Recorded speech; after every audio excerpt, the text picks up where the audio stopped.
Today is Friday, December 11th, 2020. Coming up at Roland Martin Unfiltered. The Supreme Court could be deciding very soon if they will take this ridiculous lawsuit out of Texas targeting Georgia and other states where Joe Biden was elected president. And more Republicans sign on to this amicus brief.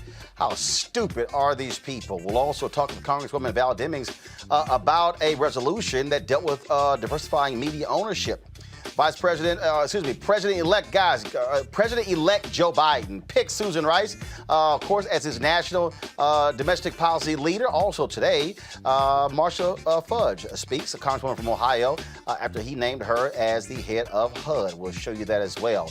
Plus, I talked with U.S. Senate candidate Jon Ossoff when I was in Atlanta recently. We'll have that for you. We'll also speak with Michigan State Representative Cynthia Johnson, who has been receiving lynching threats for videos she posted on Facebook dealing with voters there, and she was stripped of her assignments in the legislature. What's that all about? We'll also have a COVID update. We'll discuss how some people may see a vaccine as early as next week and how the Trump White House is putting pressure on the FDA to approve Pfizer's vaccine. Despite jurors' pleas to commute Brandon Bernard's sentence, he was executed last night, with the Trump folks doing their desperate to kill more people before he gets out of office. And we'll speak with Baltimore Mayor Brandon Scott about his plans to tackle Baltimore's rising COVID numbers, gun violence, and housing in the city. Plus, we'll remember the life and legacy of actor Tommy Tiny Lister. Many of you know him as Debo from Friday. Folks, it's a jam-packed show. It is time to bring the funk and Roland Martin Unfiltered. Let's go. Whatever the miss, he's on it. Whatever it is, he's got the scoop, the fact, the find. And when it breaks, he's right on time and it's rolling. Best believe he's knowing. Putting it down from sports to news to politics. With entertainment just for kicks, he's rolling. It's on go, roll, y'all. It's Roland Martin, yeah. Rolling with Roland now. He's funk, he's fresh, he's real, the best, you know he's Roland Martin now.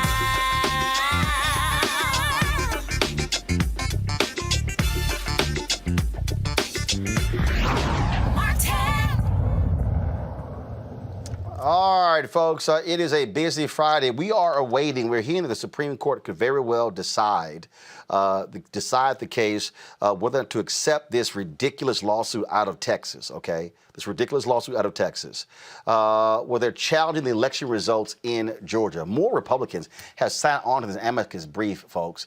In fact, now House Minority Leader Kevin McCarthy has signed on to it. Do you understand how seditious this is? These Republicans are literally asking the Supreme Court to overturn the votes of millions of people. And so we're waiting that decision. Once we get it, we'll have our legal panel ready to break this thing down, whether they accept it or reject it. And so we'll let you know about that. Now, today, President-elect Joe Biden unveiled more members of his cabinet, and including Susan Rice, who will head the National Domestic Policy Council, as well as Congresswoman Marcia Fudge, who will be heading HUD. Here's Susan Rice, what she had to say today.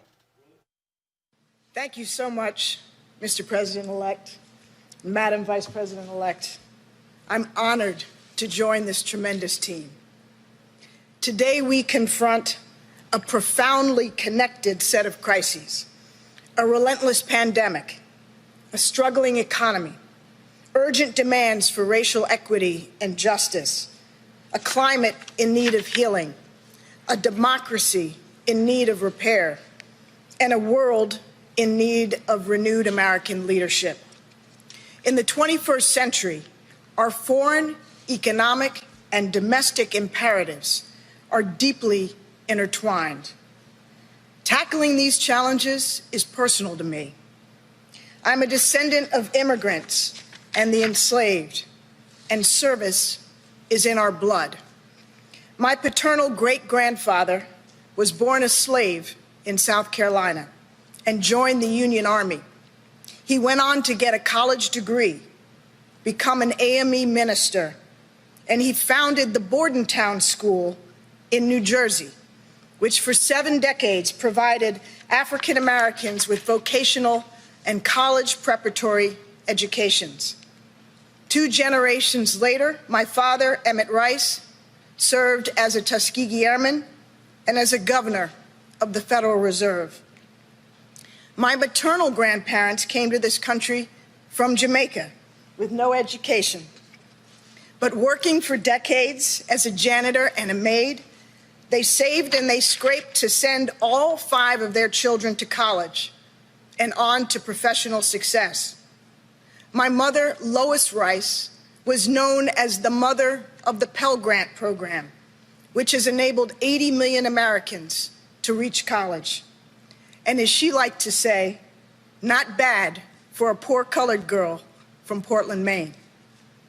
But today, for far too many, the American dream has become an empty promise, a cruel mockery of lives held back by barriers, new and old.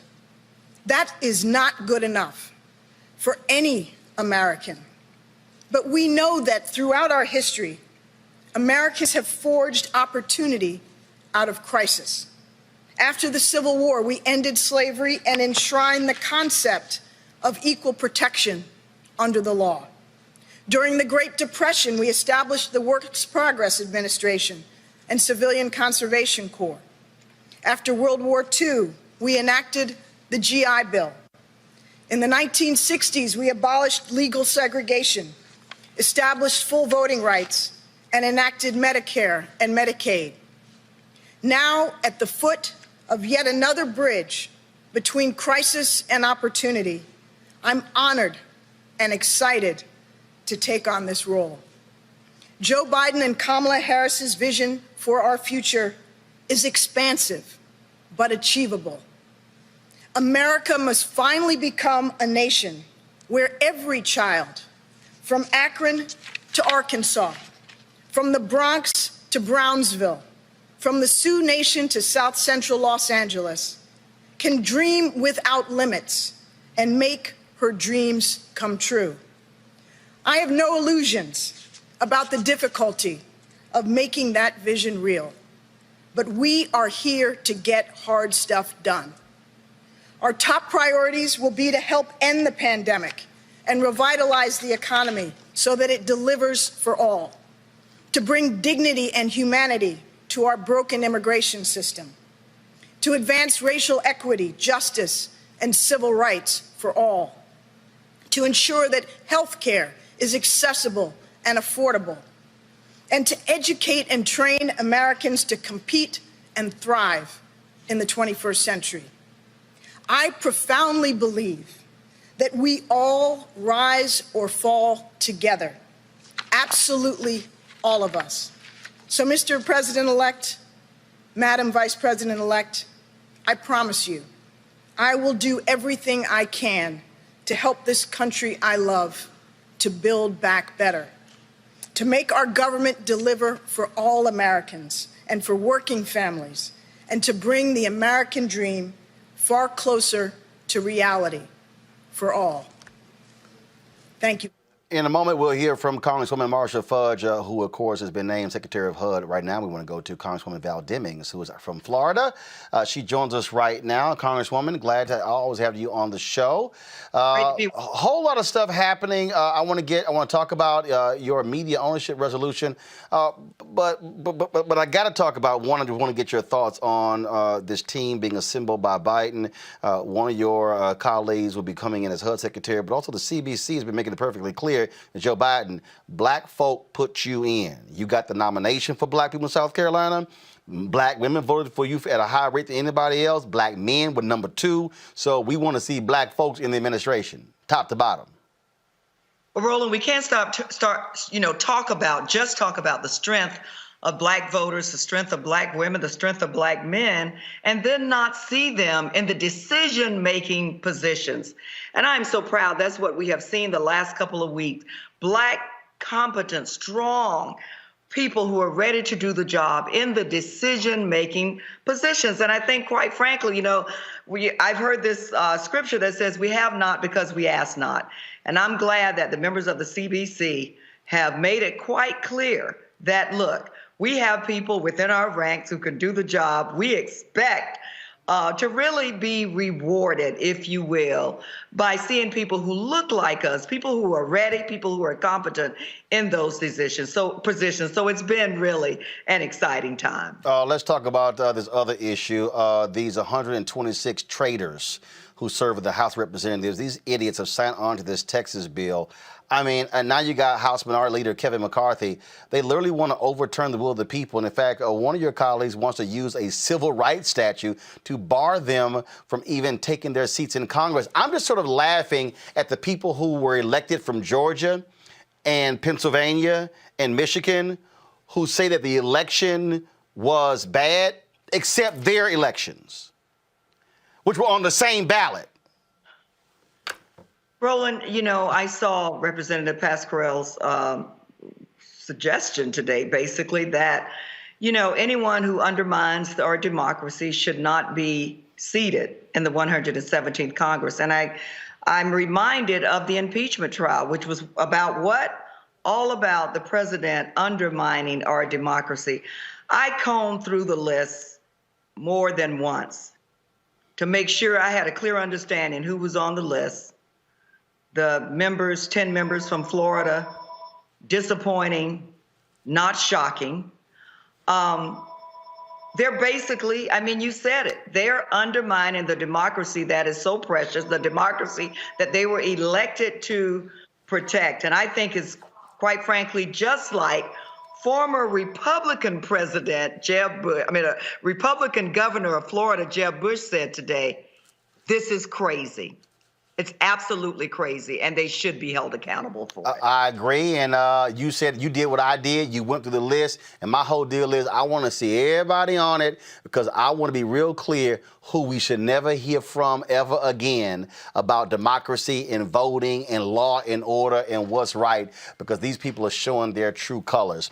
The reason we want to talk to you today dealt with the issue of home ownership, and so I want you to explain to folks this House Resolution 549, what it actually means, what is it intended to do, and what will be the outcome for African Americans. Well, Roland, thank you so much. We have been working on this since our time in Congress in 2017. We all know, are familiar with the Kerner report that basically said over 50 years ago now that the lack of diversity can contribute to racial tension. The lack of diversity in media, on the big screen, and radio, and ownership. Who tells the story matters. Who owns the company matters. You help to frame the story. So whether you're on the big screen, whether you're in radio, whether you're in printed media, whether you are in front of the camera or behind the camera, on the microphone or not, diverse voices are important to how our views are shaped, how our opinions are framed. And so this was a commitment, and I'm so excited about the overwhelming bipartisan support we received yesterday to say that Congress is committed to making sure that diversity is included in every realm, every aspect of the media.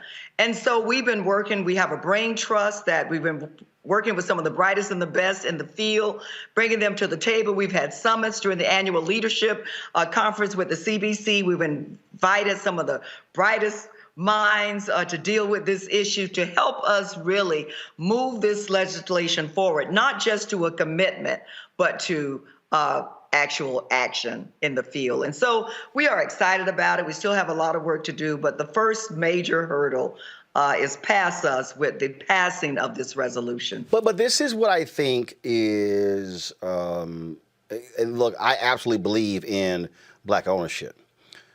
But the issue that we face is really not ownership. The issue that we face is even after we launch it, we start it, we buy it, we own it, how we're being locked out of the dollars that drive the ownership. So I'm gonna go here.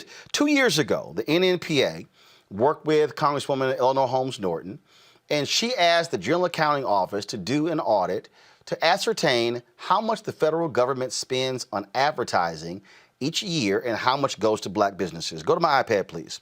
This is what it said. Fed ad purchases from black media only 1% of $5 billion. And so in a 5-year period, I'm going to show you in a second, in a 5-year period, 41-page report, federal government agencies spent $5 billion in advertising. Just $327 million went to minority-owned businesses, but of the $327, $51 million only went to black-owned. I can tell you, as a black media company, this is the issue that we find with political campaigns, that we find with the DSCC, the DCCC, the DNC. We found it with the Biden campaign. We saw it all over. Now you talk about federal agencies. And so you can own it, but you can never have capacity and grow it to be able to be a CNN or MSNBC or Fox News, because we get completely frozen out of the ad dollars.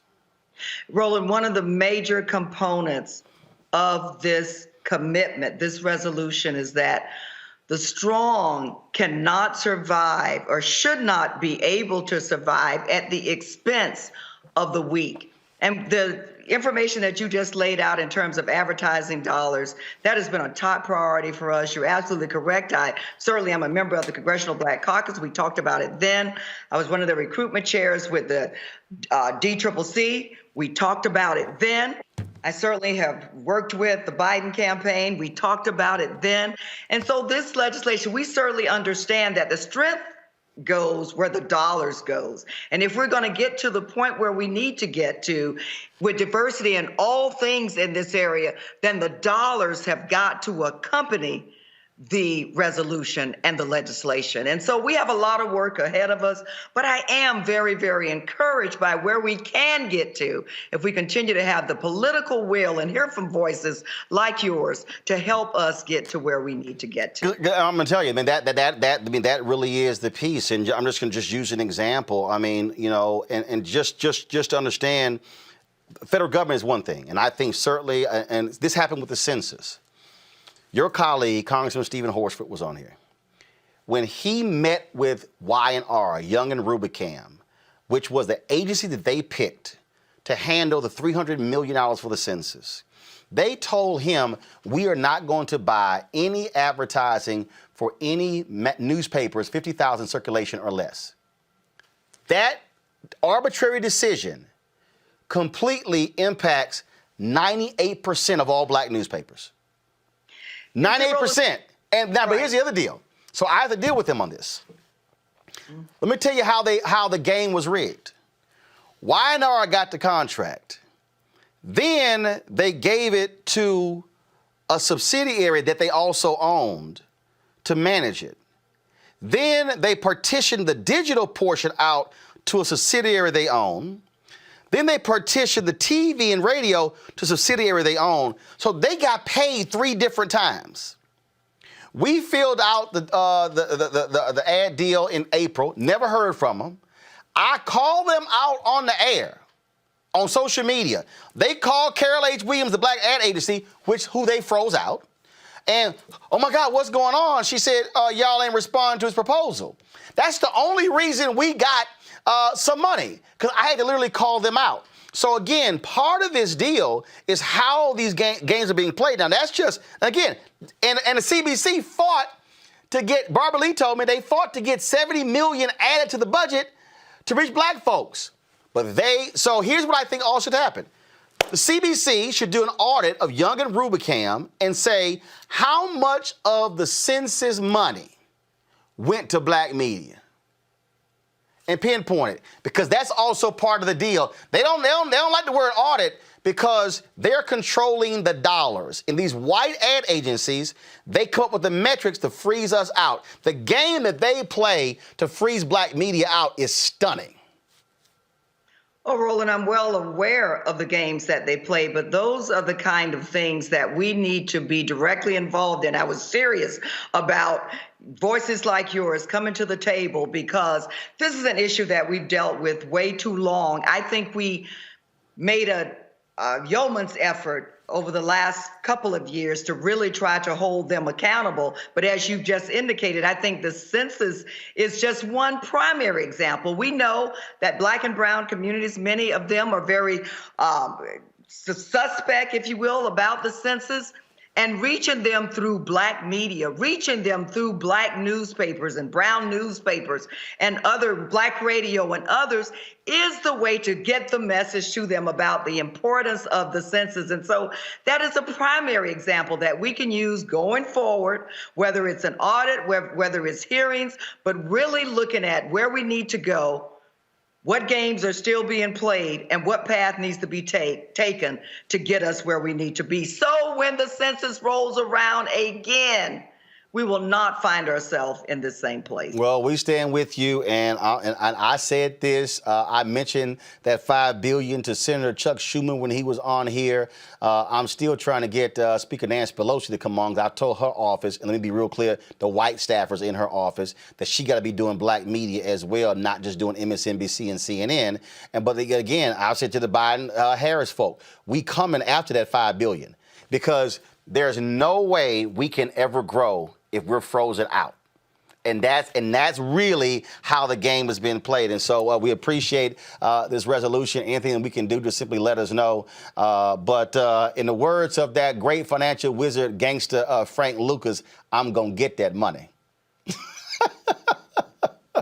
Roland, thank you so much for inviting me on. It's so great to be with you again. I appreciate it. Congresswoman Val Demings, great job with the resolution, and we'll keep it going. Thanks a lot. Thank you. All right. I want to go to bring in my panel right now. Several things that we want to bring up. I'm going to play the video in a moment of Congresswoman Marsha Fudge, her speech with HUD. But Lauren Victoria Burke joins us right now. Amisha Cross, are you there as well? I see both of you there. And Lauren, I'll start with you again. Look, pick the topic, follow the money. Those three words, follow the money. So you can talk ownership. But if you don't get those ad dollars, you don't survive. That's right. And everything in American life and in American history has been about money and ownership, Who does the work a lot of times is not as valuable as who does the collecting of the money. We saw it in the music industry in the early days of the music industry, certainly see it in the media industry all the time. And to build the type of scale that needs to be built, just as you said, with regard to media ownership is key. I think I was at the Eleanor Holmes Norton press conference where she was trying to audit to find out the money for the advertising, and the NNPA had partnered with her on that. I don't know that they ever actually got an answer. You really have to be so on top of every detail of what is going on when it comes to these money allocations. And as you know better than anybody, the conversation with DCCC, DNC, and DSCC has been interminable. It's gone on forever. We've been talking about this forever. It never seems to come to a conclusion. And it really takes somebody who is on that case and on their case and covering that over a matter of year after year after year after year, whether they be in the media or in Congress, to really hold this particular issue accountable. And it never seems to get resolved. But I'm a big believer that one of the reasons it doesn't get resolved is because, of course, the people who are making the decisions, who are controlling the money, never look like us and never have our best interest at heart. That's a key thing. So when we don't get these positions that control these decisions, that's a huge problem in this. Well, Lauren and Misha, I think the reason that happens is because also, look, Frederick Douglass said it best. And I'm sorry, if anybody can show me an example where Black people have not had to agitate right. for anything, please do so. He said, Amisha, power concedes nothing without a demand, never have, never will. The only way to get the money is to expose their asses. I'm telling you, I put Y and R on blast for 4 straight days. Lit they ass up on this show, lit them up on Twitter, Instagram, Facebook. They call Carol H. Williams, oh my God, where's this coming from? She said, y'all have not responded to his damn proposal. Then they were like, what should we do? She said, cut his ass a check. I mean, and that's the deal. We have to actually yell, cuss, holler, scream, talk about your mama just for them to do right, because they want to keep the money to themselves. Right.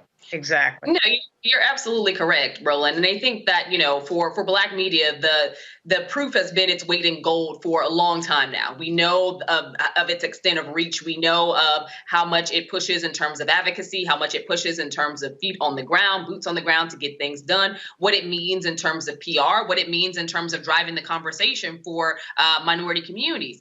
The focal point isn't necessarily at this point proving worth, which is what is often argued from some of these institutions in charge of dealing out cash. It is more so who's actually controlling the voices. And when you limit that amount of money, when you limit the amount of reach that can be given by Black media, I think that that's the ultimate goal here. So we know that voices like yours, media that we see from some of the great people of color who are driving the conversation now. Particularly, I like how you coaxed it in the argument and the push for what we just saw, not only the 2020 election, but also when we were talking about the census itself. Of course, there are ramifications for the amount of people who surely did not participate in the census. And we're going to see that very shortly. I think that had that money had been given, had we seen more strength and more fortitude when it comes to paying attention to the needs of Black media specifically, we would see stronger outcomes for things like that. It's continually frustrating that we have to go to Congress members, we have to go to and almost beg private sector leaders to actually pay attention to the fact that Black media needs to have more funding. And the larger white conglomerates just don't have to do that. And they don't. It's really sad. Let me for our audience, I really need to put this in perspective for our audience so you can understand why the resolution of Congresswoman Val Demings is important and why the dollars are important, because they go together. So this is real simple. On Capitol Hill right now, and Lauren can answer this question very easily. Lauren, is there a full-time Black journalist reporting on Capitol Hill for one or all Black media outlets? Oh, no. No, stay right, no. No. So I need everybody listening right now. Listening. Huh? The credentialing process there, to your point with regard to the 50,000, that little rule that they put in there about you had to have a media organization over 50,000. To get credentialed on Capitol Hill, you have to have a media organization of a certain size, and most Black media organizations can't make that requirement. So what that means is when we're covering a big event such as inauguration, you can't send somebody to get that content to provide value to your news organization because you don't meet the requirements to get the credential. And then you deal with people such as I have had to for 20 years, like Jeff Kent in the press photographers gallery, who drive you crazy because they want to pull credentials and come up with rules that they don't come up with anyone else for. And frankly, that's been going on for years. Now, so here's the deal for the people who are watching so you can understand. You take the show that we have, okay? They ain't no way in hell they can try to deny us credentials with our numbers. We're doing 25 to 30 million views every single month. My deal would be, I dare your ass to tell me no. And then it's going to be hell to pay. But let me explain to the people what I'm trying to get to. If I don't get the additional advertising dollars, then I can't hire more staff. Right. Y'all, this is real simple. If this show goes from 1 million, 1.5 million, 2 million, 2.5 million to 5 or 6 or 7 million in revenue, guess what I can do? I can hire a full-time congressional correspondent. Right. Whose job will be to cover the CBC and all of its members. Right. I can actually hire a bureau chief in Atlanta and a bureau person in Chicago and a bureau person in New York to provide coverage of the 3 largest cities where Black people live. Right. See, right. Folks, I need, so y'all, this ain't rocket science. Right. So when they starve us of the dollars, right, we stay small. When you starve us of the dollars and we stay small, we then can't report from our perspective and what we care about. And So it's a what they vicious do is, so what Lauren has explained, they say, you too small. Well, I'm too small because you freeze the money up from me. And then how do they freeze the money? They freeze the money by saying you too small. Well, hell, I can't grow. I can't build capacity if I can't get more money. If I can't and the money is built on clicks to the website, viewership to the websites, viewership to what you're doing, your show. The way you build that viewership, of course, is to have that bureau chief in Atlanta, to have that reporter on Capitol Hill that brings that content that nobody else is covering and bringing, and that bring viewership to your product. And hold up. And see here, now let's take it further. Mm-hmm. Through the app, through the YouTube Studio app, I can check at any moment our performance over the last 28 days. Right. So I'm talking to y'all in real time. In real time, in the last 28 days, the watch time for this show just on YouTube is 123.4 million minutes, Andrew. The views are 13.6 million. We've had an increase of 21,700 subscribers. And that's just simply in the last 28 days. Okay? Now, here's the deal.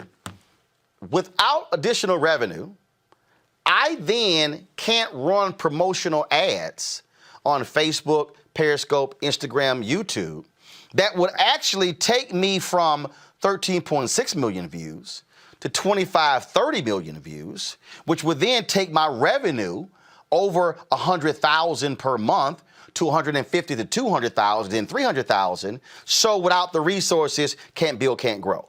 This is what I am explaining is how even when we do get to own, we are completely frozen out. And every single white ad agency is doing this. And then they don't, we are getting essentially 15 to 20 cents on the dollar compared to mainstream media, Andrew. You're mute. You're on mute. There you go. Now we got you. Go ahead. Okay. You can't argue with those numbers, Roland. And I think that, we're getting to a place where it's just no longer acceptable not to invest in our community and in our media companies. So, what I want to see with this bill and other bills like it is, there's a proliferation of other Black news channels. I want us to see this go mainstream. I want to see your show. You have iHeartRadio, and I know that over time, this is something that maybe we can move over to cable like we had back in the day. That there's just more opportunities for us because no one's really telling our perspective and telling our story. You talked a little bit earlier about the advertising dollars, and we know about Black buying power. We know how powerful our community is, but our stories still are not being told, on mainstream platforms. Well, and again, here's the deal. I ain't worried about mainstream platforms, okay? Because bottom line is, I'm not trying to ask y'all please get the breaking news banner ready. The Supreme Court's ruling has come in.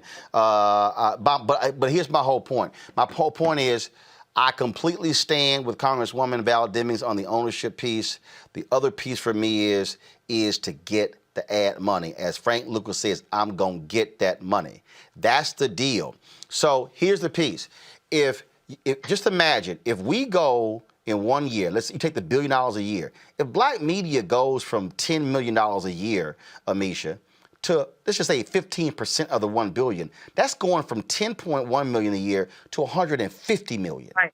That changes the ballgame. That literally alters what we're able to do. Amisha, go ahead. It not only changes the ballgame, and you spoke about this earlier, but it also gives you that extra capacity, and that capacity is needed because there are so many stories. We saw the breaking news just last night about sadly about the young man who was executed. I think that there are so many stories of people who have been sentenced to death row who don't need to be there. There are so many stories of various things that are happening in our community, from economic development to housing, infrastructure, things that matter to African Americans. Americans across this country, where you would need somebody on the ground, someone invested in those communities to have those conversations, to bring that news back, to expand across multiple digital platforms. That ad buy makes a difference. I think that for a lot of members of our community, the idea is, when you start your own media piece, when you're, when you're when you're showcasing on Facebook, when you have these streams like you do, Roland, that all is fine and dandy because things are great. And I think that there's a lot missing in terms of understanding of what it takes to make that work, what it takes and how much staff capacity you need, what it takes to bring these types of stories that are often, left out of other media sources to the people. And that's what that money is necessary for. That's what that type of infrastructure builds towards, making sure that these stories are told, making sure that the individuals needed to build that capacity to share these stories to the audience that needs to hear them most is there, making sure that you have everybody equipped with the right tools and understanding of the things that they should be reaching out to their congresspeople about, the things that they should be talking to their mayors, governors, and other state elected officials about. Those things many people wouldn't even know, aside from having a Black media source that drives the attention to them. So I definitely think that, this is something that isn't talked about enough, but I'm so thankful that you're raising the alarm for it, because Black people and Black media has been cut out for so long when it comes to advertising dollars. And it's something that we just should not, we should be demanding change, and something that we should not be quiet about anymore. Absolutely. All right, folks, the breaking news. The idiotic lawsuit filed by the dumbass attorney general in Texas, Ken Paxton, signed on by 17 other attorneys generals in these red states, signed on by 126 dumbass Republicans in the House of Representatives, has been completely rejected by the U.S. Supreme Court. Go to my iPad, please. Texas versus Pennsylvania. The state of Texas's motion for leave to file a bill of complaint is denied for lack of standing under Article 3 of the Constitution. Texas has not demonstrated a judicially cognizable interest in the manner in which another state conducts its elections. All other pending motions are dismissed as moot. Statement of Justice Alito, with whom Justice Thomas joins. In my view, we do not have discretion to deny the filing of a bill of complaint in a case that falls within our original jurisdiction. See Arizona versus California, 589. I would therefore, now, here's the deal. Now you got, I think this is Clarence Thomas. Let's see. Well, these two, first of all, it says here, I would therefore grant the motion to file the bill of complaint, but would not grant other relief, and I express no view on any other issue. Robert Patillo, as attorney, joins us right now. Robert, first of all, what the hell does that mean? Explain to the folk who not lawyers. Okay, well, the simplest way to explain it is, so Justice Alito and Justice Thomas dissented from the majority opinion, which was an unsigned opinion. So the court ruled, so 7 of the justices ruled that the state of Texas does not have standing, as in they do not have the ability, they do not have the right, they are not a complainant to file a suit against these other states based upon their internal state electoral processes. So before getting to the arguments about Section 3, to the arguments about the Electors Clause, to the release which was sought by the president, they're setting down very clear precedents that states cannot interfere in the electoral processes of other states. So I think that's the most important part of the ruling. Secondarily, the fact that we've gone through these judicial confirmation proceedings, and Donald Trump has gotten 3 justices confirmed to the Supreme Court, and all 3 of those justices voted against the lawsuit. Amy Coney Bryant, Kavanaugh, Gorsuch joined John Roberts in the majority opinion, though there's unauthored. And the fact there's only a paragraph that they released shows just how slight of a legal basis, or no lack of legal basis, there was for this to go forward. Basically, the Supreme Court just said, Trump and all y'all Republicans who wants to overturn this here, kiss our collective ass. I wouldn't say that. What they are saying, however, is that this is not a case in controversy which is ripe for adjudication before the Supreme Court. The Supreme Court has original jurisdiction over conflicts between states, so it's normally water rights, so electrical use, border disputes, those sorts of things. The Supreme Court is saying that this isn't even a dispute that they can rule on because there is no dispute here. There is no underlying case for them to argue about, and therefore the state of Texas does not have. There's no controversy between Texas and Georgia. There's no controversy between Texas and Pennsylvania, and they're just not even standing there in order to file a lawsuit. So before even getting to the starting blocks, there's no ability of this court to even exert original jurisdiction over the matter. Here's what I love, the line. Y'all, go back to my iPad, please. I love this one right here. Texas has not demonstrated a judicially cognizable interest in the manner in which another state conducts its elections. Basically, what they're saying is, what the hell y'all talking about? Y'all can't, y'all ain't got no damn voice in what Georgia, Michigan, Pennsylvania does in their elections, just like they ain't got no voice in what you do in your damn state. You're absolutely right about that. Remember, it's prescribed by the Constitution that states set their own electoral processes. This is why you can have 5 states where they do mail-in voting for the last 30 years. You have other states where you have very different rules. Part of the Texas lawsuit which made the least amount of sense was this concept or this argument they were trying to put forward that because there are differences in electoral processes county to county in each state, therefore that would mean that the case could be completely overturned if another state did not like the electoral process in your state. And then the relief that was sought by the Texas AG is the most hilarious part, because they wanted to send the election back to the state legislatures in those states. So not even for the voters to have a say in it, but for the state legislature to overturn the will of the voter and appoint their own electors. And then the idea being in a state like Georgia, where you have a constitutional majority for Republicans in the House and the Senate and the governor's mansion, that they would just appoint Republican electors to vote for Trump, thereby effectively overturning the election. What the Supreme Court has done is set down clear precedents that they are not going to be used as a political tool, even if you did appoint 3 of the justices on the court, and even if you do have a 6-3 conservative majority, they're not going to be used as a tool of any political party to settle these disputes. So we may have a far more fair court than we expected coming out of this. And President Trump clearly anticipated this when he rushed through his judicial nominees, because he thought that this is how it will be decided and they will vote in his favor. Basically, they also said, Trump, your ass lost the election for the 100th time. I think, Joe Biden has won this election more times than I think any president in American history. We've had recounts, we've had close votes. This was not a close election. People have to remember that this was the election decided by 7 million votes. We're talking about 53% of the vote went to Biden. Even in the Electoral College, we're talking about 308 electors, something along those lines, 306 or 308 electors versus 232 for Donald Trump. Simply put, there is no way to read this other than as a landslide victory for Joe Biden. And this was officially the end of the end. All 50 states this week have certified the electoral results, including West Virginia, who's the last one to send theirs in. The election is over. Joe Biden's the president-elect, just as he was 5 weeks ago. And there's really nowhere else for President Trump to go as he tries to overturn the election. So what that really means is pack your ish and get the hell out. It's over. I think that's the clear mandate of the people. And remember, we haven't really had a mandate that many times in the last 20 years of American politics, whether it's Bush v. Gore being close in 2000, Bush v. Kerry was close in 2004. President Obama even barely beat Mitt Romney in many ways in 2012. Of course, 2016 was a razor-thin election. This is a clear mandate for Joe Biden going forward. All right, Rob Portillo, we appreciate it. Thanks a lot.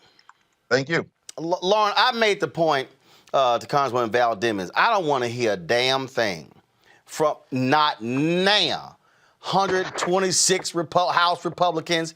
I don't want to hear Dan Crenshaw kiss my ass. Jim Jordan, kiss my ass. Kevin McCarthy, kiss my ass. All of them. I don't want to hear nothing about law and order, the Constitution, democracy, doing the right thing. Nothing. These leeches have absolutely sold their soul to Donald Trump, and none of them, only a handful of Republicans had the guts to say, man, go on with that bullshit. We ain't signing that damn amicus brief. We're not going to embarrass ourselves with that. Yeah, and we have to pay really close attention to who signed on, the 126 House Republicans, the 18 attorney generals around the country, because anyone who signed on to this is into the realm of treason. This is into the realm of defying your oath with regard to the Constitution. I mean, basically what has happened here is because of the election of Barack Obama, there is a segment of the Republican Party who has decided to basically ignore reality. And they're ignoring reality because they are the cult of one thing, which is being in control and being in power. Donald Trump has become their cult leader, and they have decided to ignore details, ignore facts, ignore the truth, and now ignore the Constitution. They tried to overthrow an election. I mean, that's what this is. And we need to take very clear focus on the 126 people serving in the U.S. House that were a part of this, and the attorney generals that were a part of this around this country. The election is going to be officially certified in 3 days. There's nothing that's going to stop that. And yet they still did this, and why? To impress Donald Trump and I guess his followers who are their constituents, I guess. But it is a scary moment, even though it's good that the Supreme Court did what they did. It's a pretty scary moment to think that we have that many people serving the federal government and in state government who actually believed that this was somehow okay. And this is why you have to fight and not get complacent about these people, because they will do what they can get away with. They will do what they can get away with. Yeah, and Andrew, that's the real deal here. Caitlin Collins with CNN, she posted this. She's posted on Twitter. She said, quote, several Republicans who signed their names to the amicus brief for the Texas lawsuit understood it would likely quickly be shot down by the Supreme Court and only viewed it, like many other things in Trump's world, as a loyalty test. But Trump told people he thought he had prevailed. Andrew, I don't give a damn what they thought. These idiots cannot be trusted ever again. Ever again. Roland, you're right. I mean, all this talk of democracy, the will of the voters, the will of the people.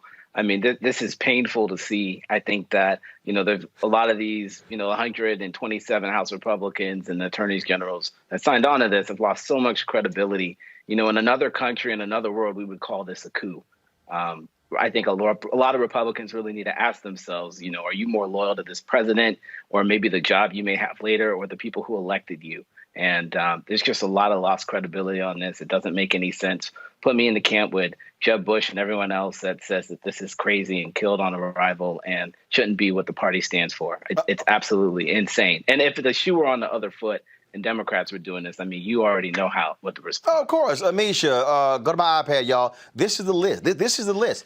Actually, this is only 106. 20 more idiots added their name to this list. Then you throw in the 18 attorneys generals. Then you throw in the other people out there, this other group, Eric Erickson, big time right-wing conservative. There was this other group who posted that idiot evangelical Tony Perkins and others. He said, there are many friends of mine on this list. They're embarrassing themselves. Oh, absolutely. And it's interesting to hear some conservatives say it, but I think that we somewhat miss a point with assuming that these people either don't know what they're doing or that they don't understand what's at stake here. Oh, they know. Quite frankly, many of the people who signed their names onto this amicus brief are people who are in districts where they were going to be loved and they consider to be Trump loyalists anyway. So they will get reelected. The most important and the most vital thing here is that there has been, and I don't think is going to turn back, there is an ultimate shift in the Republican Party. You have a handful of people who are stalwart Republicans, who are Reagan-era Republicans, who are, common sense Bush-era Republicans, and you have a whole hell of a lot of people who are Trump Republicans. And that just is what it is. They've seen the rallies, they've seen the level of esteem, they've seen the level of like following, they've seen the hellified strong levels of fundraising dollars that he has had during this shakedown and this scam, and they are excited by it. They know that the lid has come out and you can't put these people back in the box. At the end of the day, this is where America is right now. Regardless of the fact that we have this new coming of Biden and Kamala Harris, you still have a lot of people who are, hook, line, and sinker in on Trump rhetoric, Trump policies, and the understanding that he's not going to go away anytime too soon. And I think that what we have here are elected officials who have R's in front of their name, who are so vested in Trumpism that they're going to keep it going no matter what. In fact, absolutely. Fanning the flames on misinformation. Remember all the rallies and the number of people who caught COVID at these rallies and died. They're still having holiday parties. It's a cognitive dissonance between, one part of the country is trying to battle the coronavirus and the other part of the country is throwing parties. Like, I don't understand in what world where that makes sense. You can say that you're. And here's the deal, this Conservative Action Project. Conservatives call on state legislators to appoint new electors in accordance with the Constitution. Y'all, I want everybody to see this here. This is what these idiots wrote, and I want y'all to look at the names. It says, the evidence overwhelmingly shows officials in key battleground states, as the result of a coordinated pressure campaign by Democrats and allied groups, violated the Constitution, state and federal law, and changing mail-in voting rules that resulted in unlawful and invalid certifications of Biden victories. There is no doubt President Donald J. Trump is a lawful winner of the presidential election. Joe Biden is not president-elect. Look at these names. I want all y'all to look at them. That idiot from Judicial Watch, Thomas Fitton. That idiot, Tony Perkins from the Family Research Council. If you see them, cuss them out. You have my permission.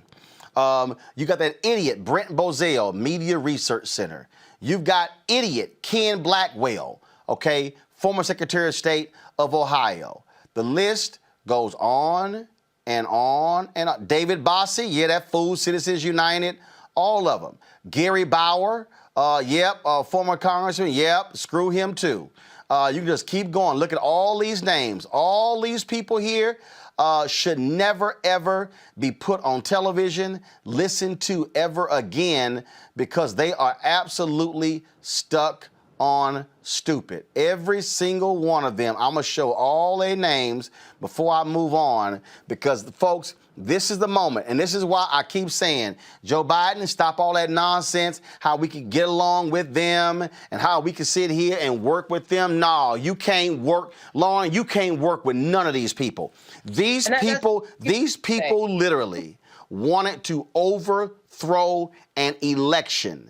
They wanted to launch a coup. This is a failed coup attempt in the United States. They should be treated for sedition, for treason. And that should be the discussion. That should be where the discussion begins.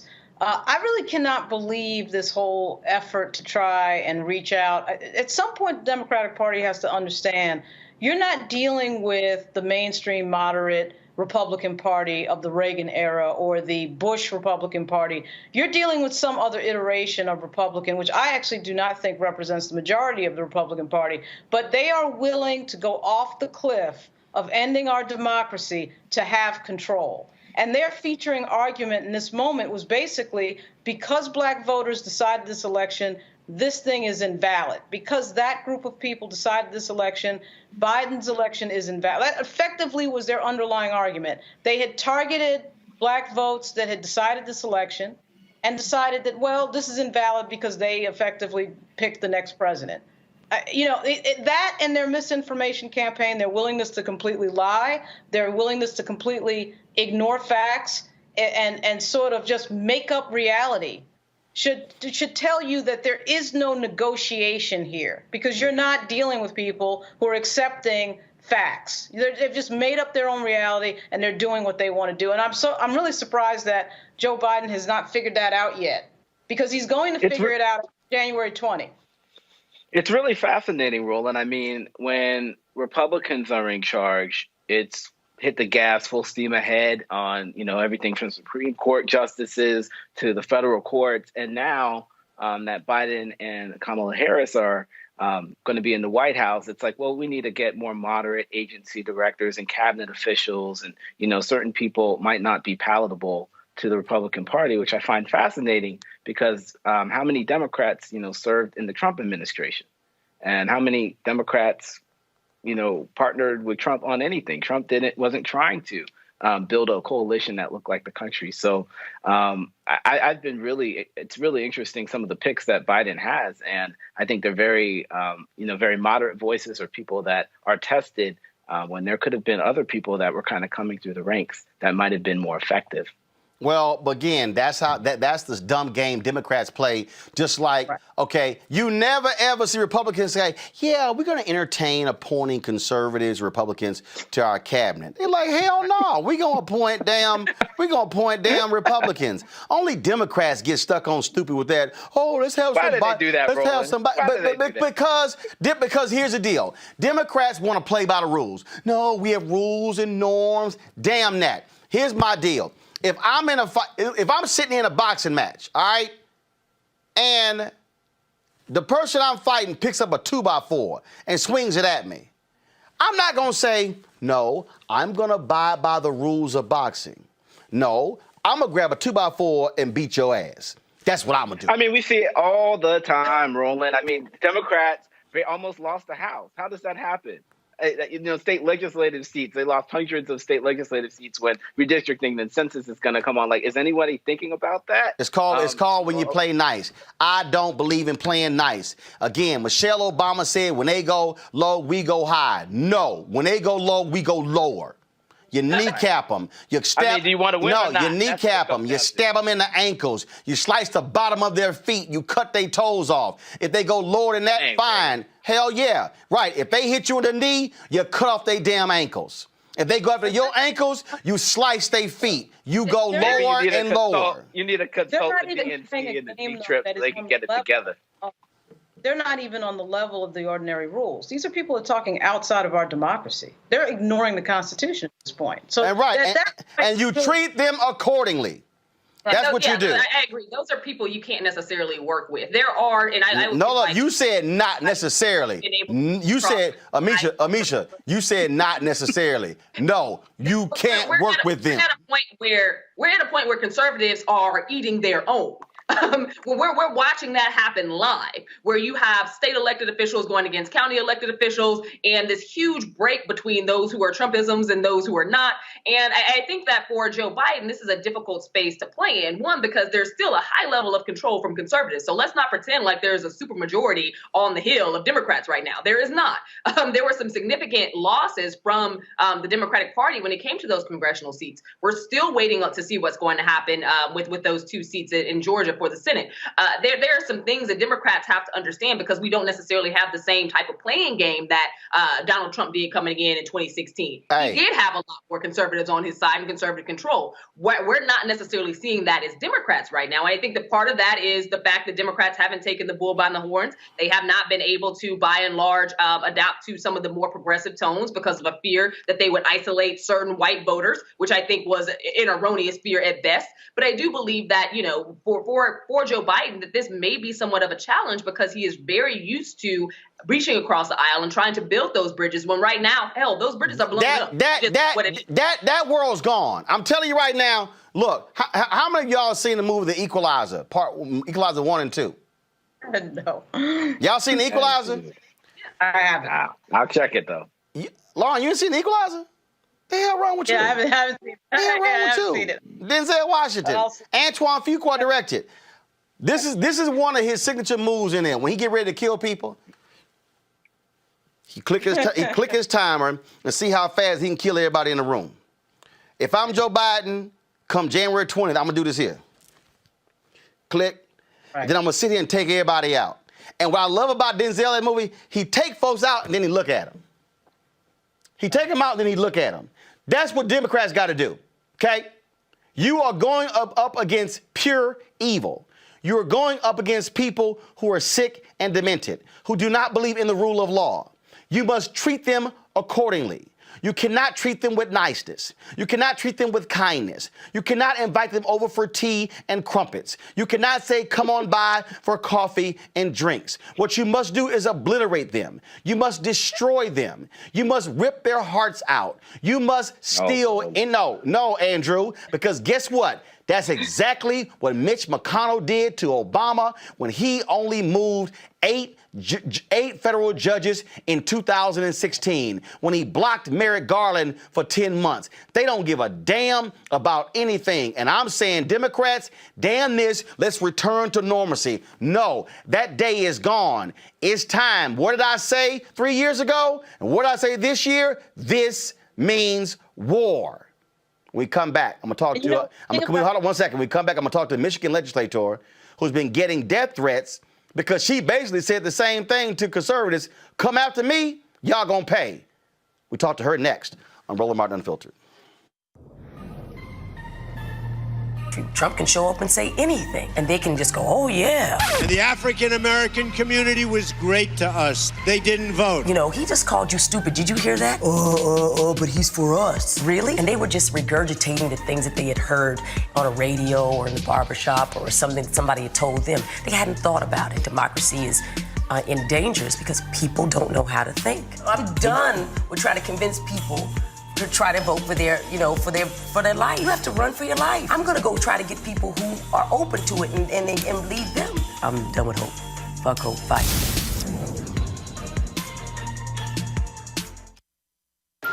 And I come to ask you to go all out. Just see what a power you can be. Let us march on ballot boxes. And that is to go out to vote. For this is the way we are going to straighten up the South and the nation. Let us march on ballot boxes until men and women will no longer walk the streets in search for jobs that do not exist. Walk together, children. Don't you get weary. One day, Georgia will be a better state. This is our Georgia, where the ordinary accomplished the extraordinary, and a new American story was written. This is our Georgia. We don't wait for change. We are the change. We keep climbing to the mountaintop and always set another seat at the table of brotherhood. This is our Georgia. We honor the sacrifices of the past, carry their work forward. Because democracy doesn't stand still. It must be protected, fought for, practiced every day.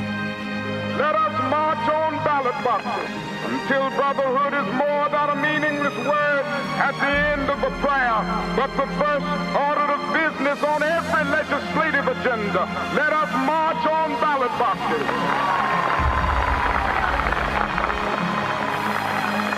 Every voice counts. Every vote counts. Every voice must be heard. Must be heard. Este es mi futuro. This is my future. This is my Georgia. This is my Georgia. This is my Georgia. This is my Georgia. How about you? ¿Y tú? Are you in? Are you in?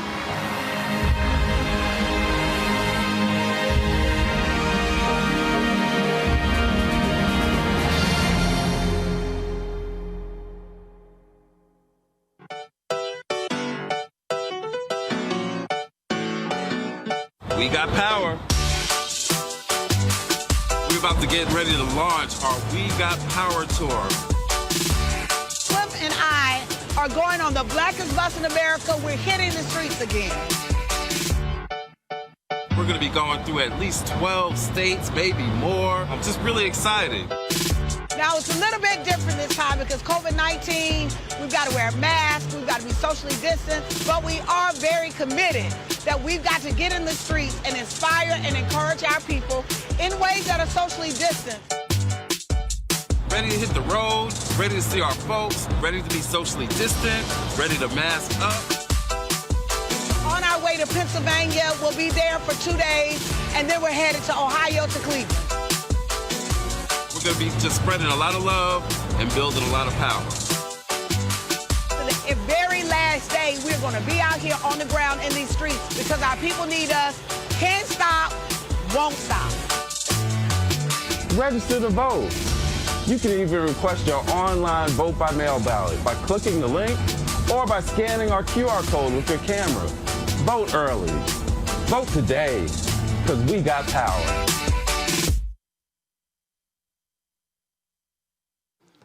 Crazy, deranged, demented, sadistic, evil Republicans have been targeting officials in Michigan. Well, one legislator in Michigan had enough, and she posted this on Facebook. So this is just a warning to you Trumpers. Be Man, careful. Roland. Walk lightly. We ain't playing with you. Enough of the shenanigans. Enough is enough.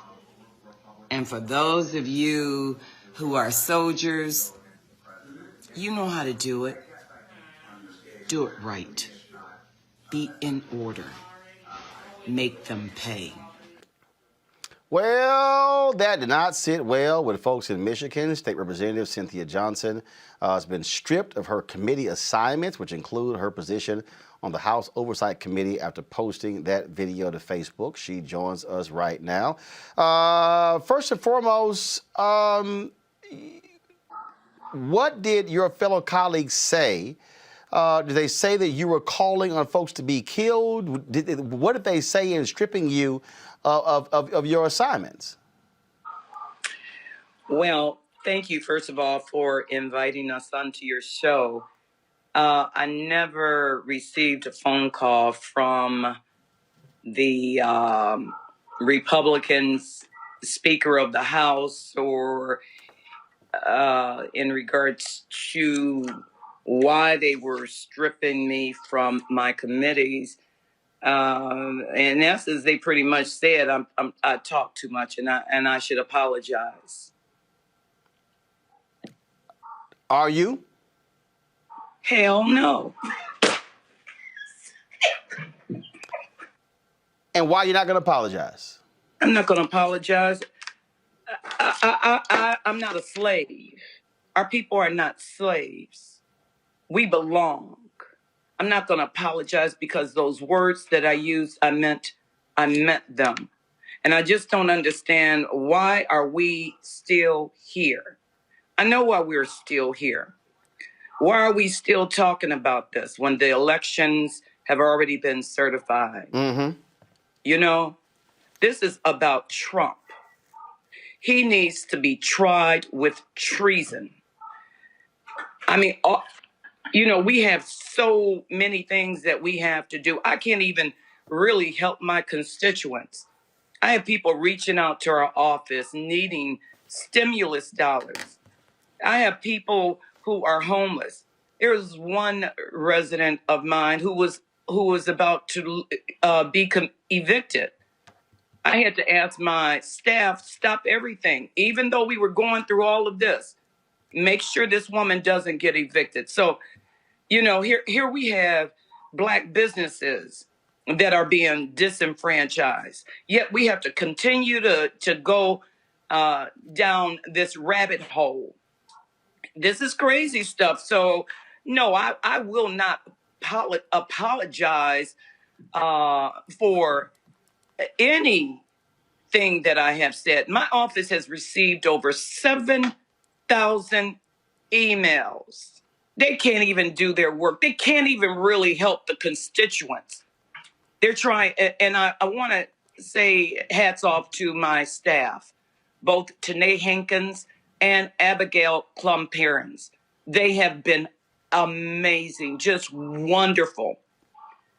And enough really is enough. We're not putting up with this. We're not going to continue to put up with the bullshit. Explain to my audience, you talk about those phone calls. Folks have been saying you should be lynched, you should be killed. What kind of what other stuff have they been saying? And did the Republican Speaker of the House address any of that? Offer you security? Offer your staff security? No, not one time.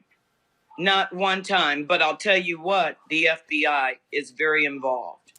My local authorities, local Detroit, very involved. the Capitol Police, very involved. So, but as far as the leadership is the Republican leadership, not one time did they call to say, "What can we do to help you?" You know, they haven't even put out a statement. The only statement that they put out to say that all of those attacks on me are wrong. All of those attacks on you are racist. They're wrong. They shouldn't do it. They shouldn't talk about putting crosses on your grass. But you shouldn't have said what you said. I had the audacity, a black woman, I had the audacity to question white men and white women. How dare you question us, Miss Cynthia A. Johnson? Who do you think you are? You're an uppity nigga. That's what I've been told. Mm. But do I care about whether or not what you think of me? I don't care what you think of me. But you're going to do right by my people. We're going to stop all this bullshit. In the Democratic Party, the leadership. And I don't know who was that person who said one thing about the Democratic Party is that they placate to white people. They do. The Democratic Party also placates because they're concerned about their constituents. How about this, everybody? How about we just all do the right thing for all of our constituents? How about if we put out how about we just take a stance against wrong? How about that? How about we just take a stance against domestic terrorism and domestic violence? Because this situation right here is very much like a domestic violence situation. How a woman, she says something and her husband or boyfriend doesn't like it. He choke her and then say, "You made me do it." Well, no, I'm not shutting up. And I'm just asking all of us to take pause. Take pause. We've got to work together. If we have never, ever worked together, this is one thing that we can universally work together on. And if I hear one more black person tell me, "Well, you shouldn't have said that." You don't dictate to I don't have any control over how you think. My words may hurt you, or how if you are not sure about what the words are, why don't you ask me? But I didn't even find out until what? 2 days ago, 2:00 in the morning. I didn't even find out why these people were losing their damn minds. I didn't realize that video that I had done was cut up and edited and added that we were after white people. This is crazy stuff. But who are we dealing with? We're dealing with the same people who's listening to a president who have had babies snatched away from their parents. Some children right now, I bet you, we don't even know where they are. We have a president who have literally abducted children from their parents. Here's a man who will lie on 20, 30,000 times a day, a minute maybe. But we have work to do. And this is not new. We all here, we know this is not new. But now we have the opportunity. We have the opportunity to come together and work collectively. And I am encouraging all of us to let's just work together with each other. I think I meant to say, well, no, I'm done with that. Where are you? I can't even see your face. Oh, I'm in my studio. So you must be joining us. I can't even see. Yeah, you must be joining us via FaceTime. Yeah, Yeah. I am. So what we have you routed through our control room. So yeah, you can't see me, but trust me, the audience can see you. They can see the both of us. So we're all good. So, okay. Well, look, we certainly appreciate you joining us. Keep giving them hell. Keep representing the constituents, and of course, and we'll keep doing what we're doing. That's been unapologetically black every single day. Thank you. Thank you so much for having me. I love y'all. I appreciate it. Thank you so very much. All right, folks.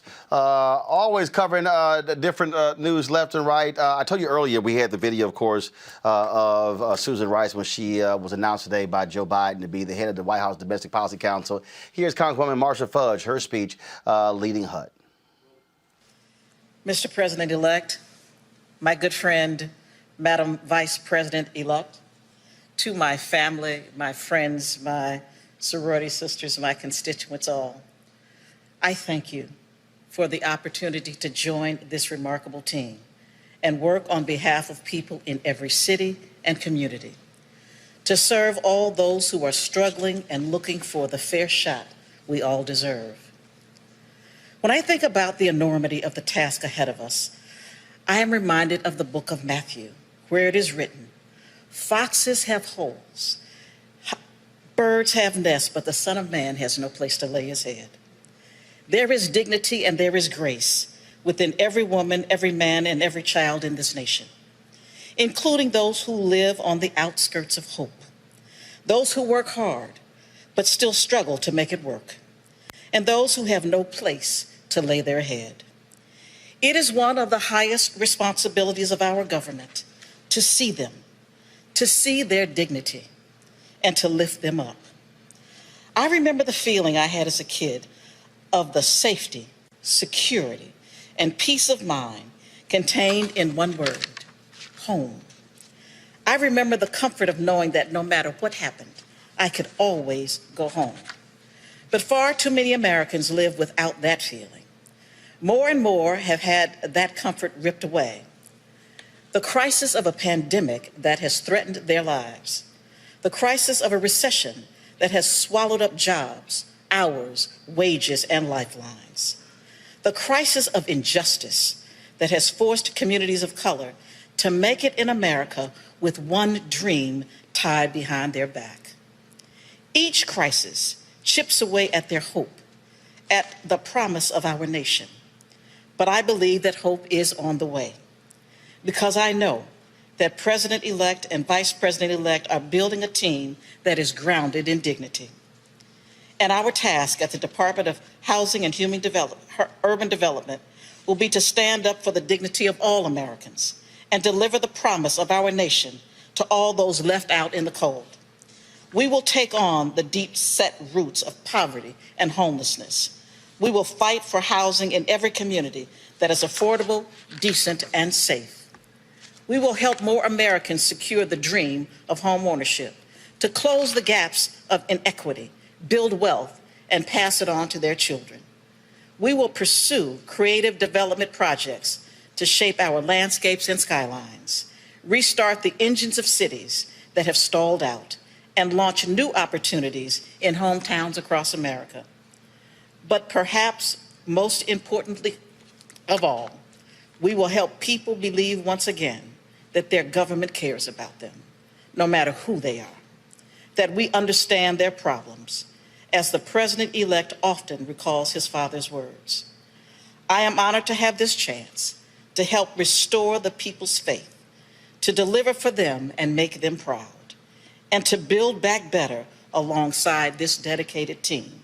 I thank you for the opportunity to serve.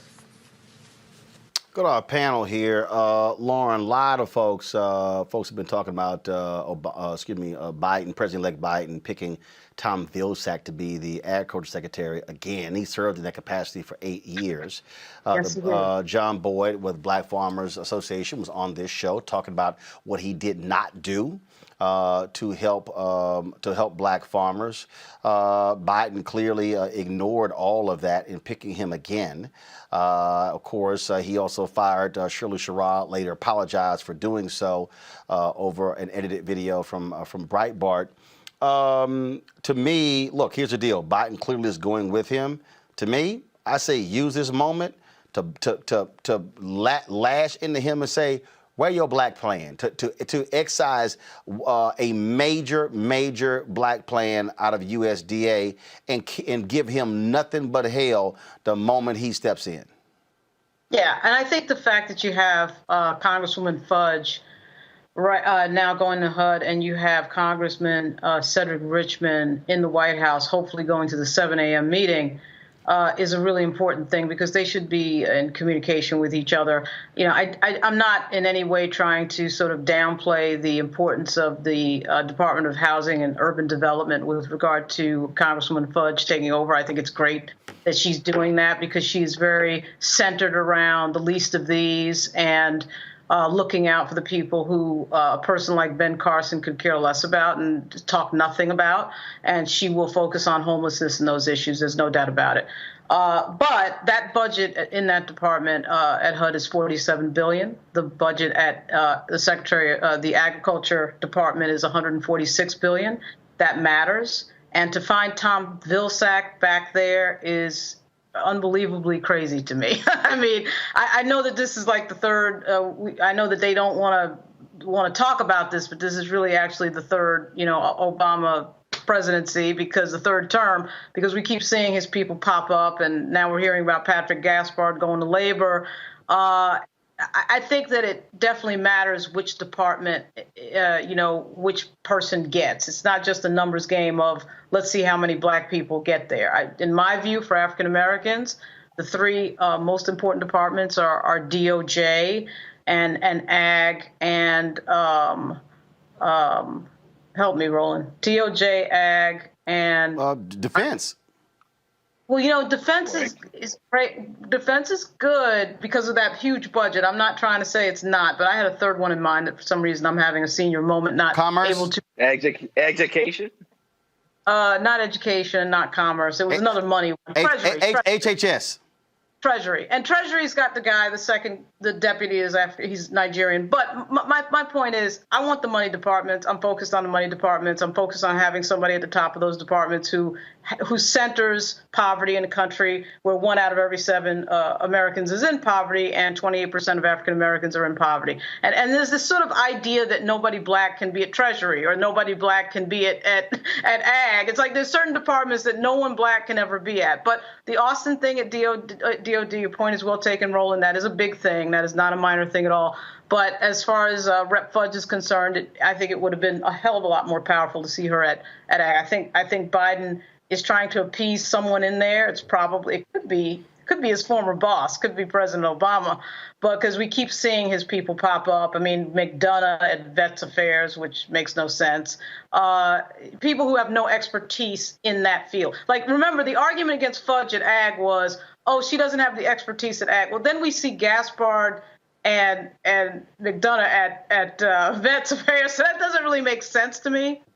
So anyway, it's not a terrible thing, but it's going to be interesting to see how this plays out with regard to specific policy. Again, I just think that, Amisha, bottom line is this here.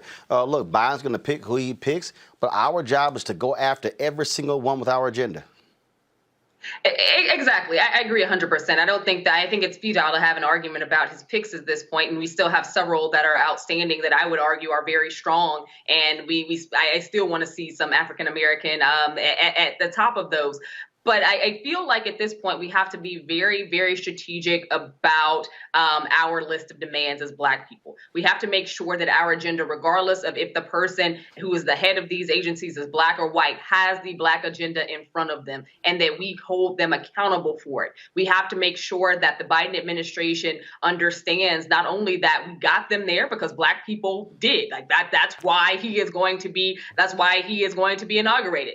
We also have to make sure that we aren't just sitting around cheering as we did, 8 years ago and 4 years prior to that, making sure that our demands are heard, that our voices are heard, and that we have strategic agenda plans, not only for urban areas, but also for rural areas where Blacks happen to live, not only for our northern cities and Midwestern areas, but also for those across the South.